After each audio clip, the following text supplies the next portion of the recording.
नमस्कार मैत्रिणींनो, सकाळीच घाईच्या वेळेस टिफिनसाठी होणारा एक खरपूस खुसखुशीत आणि चटपटीत पदार्थ. बेसन घेतलं.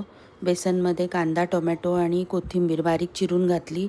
त्यात चवीपुरतं मीठ, हळद, घरगुती लाल मसाला, हिंग आणि ओवा थोडासा चोळून टाकला हातावर.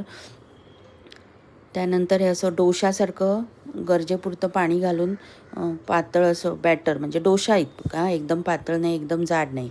आणि असं बिडायलावर तेल टाकून, तेल गरम झालं की त्यावर हे असं पसरून घ्यायचं डोशासारखं आणि दोन्ही बाजूने खरपूस भाजून घ्यायचं. असं छान खरपूस झालं पाहिजे.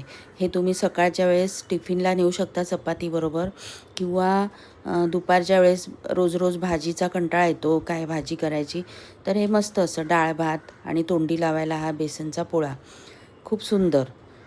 हा तुम्ही असाही चहासोबत पण घेऊ शकता सकाळी. तर बेसनचा असा पोळा कोण कोण बनवतं आणि त्यात आणि व्हरायटी काय काय कोण करतं ते जरा कमेंट करून कळवा. लाईक करा, शेअर करा आणि चॅनलला सबस्क्राईब करायला विसरू नका मैत्रिणींनो.